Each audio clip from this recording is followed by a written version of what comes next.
Salut à toi, j'espère que tu vas bien. Je te partage aujourd'hui une nouvelle mini-série, donc le premier épisode d'une nouvelle mini-série où je vais te partager cette fois-ci l'évolution de la récupération de ma straddle planche. Il faut savoir que depuis 2019, mes deux objectifs prioritaires dans mes entraînements sont l'équilibre à un bras et la souplesse. Alors ça veut pas dire que je fais plus du tout de calisthénie, mais en tout cas elle fait plus partie de mes priorités dans mes entraînements et de plus en plus j'ai envie vraiment de réintégrer beaucoup plus de volume d'entraînement en calisthénie.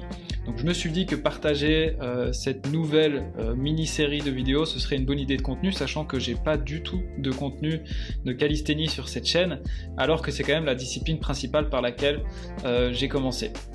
Donc là je sors de l'entraînement, j'ai filmé quelques vidéos, c'est vraiment mes toutes premières vidéos de reprise, ça fait 3 ans et demi que j'ai pas intégré la planche à mes entraînements, c'est parti.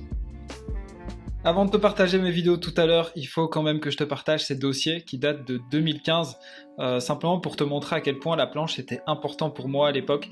C'était vraiment mon objectif prioritaire pendant les premières années de mes entraînements, donc j'en ai fait jusqu'en 2019 où j'ai obtenu ma première straddle planche. Elle n'était pas incroyable, mais j'étais assez content du level que j'avais réussi à avoir, et au final j'ai pas pu l'entraîner énormément de temps parce que c'est quelques semaines après cette vidéo que j'ai participé à ma première retraite d'équilibre, et c'est à ce moment là que je me suis fait vraiment matrixer par le monde de l'équilibre sur les mains et que j'ai arrêté d'entraîner ma planche. Donc là maintenant, premier ajustement que j'ai fait à mes entraînements, ça a été de réintégrer une variante isométrique. Donc j'ai pas été trop gourmand, j'ai commencé par la tuck planche. Alors ça peut être, c'est entre la tuck et l'advanced tuck planche.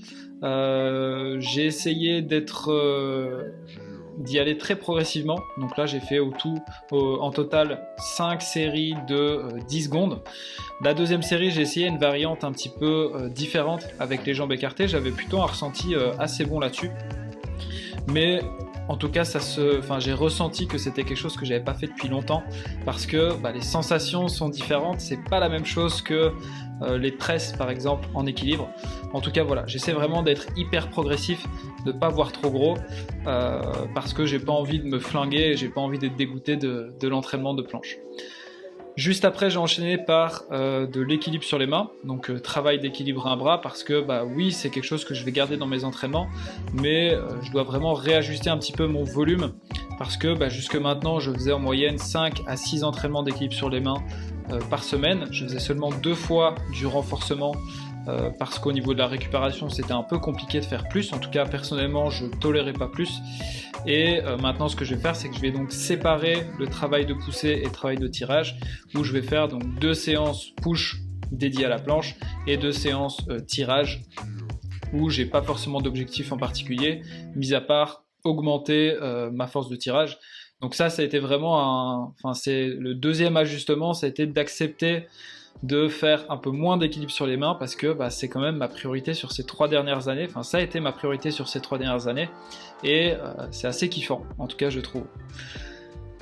Du coup j'ai enchaîné sur un exercice bras pliés le plus spécifique possible à la planche. Alors là j'ai commencé par des pseudo push-up, parce que encore une fois j'ai pas envie d'être trop gourmand. Je pense évoluer par la suite vers des straddle planche push-up assisté à l'élastique, mais pour le moment voilà, je vais me refamiliariser avec ce mouvement-ci qui a l'air facile, mais au niveau des sensations c'était extrêmement dur. En tout cas ça fait du bien d'être de retour aux entraînements de planche, ça change, et j'ai vraiment hâte de voir ce que ça va donner d'ici quelques mois. J'ai terminé du coup par un exercice de renforcement pur pour le haut du corps, pour la force de poussée. Donc j'ai choisi le dips parce que ça fait un moment qu'il est dans mes entraînements. Pareil, c'est un petit peu similaire à la planche en fait. Pour le dips, ça fait 3 ans que je l'avais pas réellement travaillé, ou que j'avais pas fait une reprise très progressive en termes de charge, parce que j'avais une douleur à la clavicule. Mon mouvement il est pas du tout optimal. En tout cas je commence à m'intéresser à améliorer mon mouvement de dips, et ça va être surtout un combat avec mon ego, parce que je sais les charges que je peux pousser en dips, je sais les charges que j'ai envie de pousser en dips à l'entraînement, et je sais que si je veux corriger mon mouvement et le peaufiner, j'ai tout intérêt à retirer de la charge. Donc ça je verrai bien comment est-ce que je vais faire sur le long terme. En tout cas il y a de quoi travailler, et ça me fait vraiment kiffer de pouvoir réintégrer cet exercice là sans douleur à mes entraînements.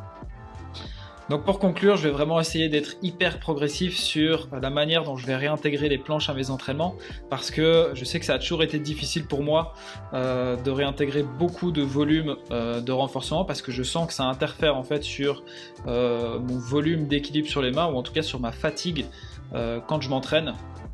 Donc voilà, en tout cas, je m'engage avec vous en partageant cette mini-série. J'espère que je vais m'y tenir. En tout cas, j'ai hâte de vous partager la suite. J'espère que vous avez kiffé. Moi, je vous souhaite une bonne journée, une bonne soirée et à bientôt. Ciao.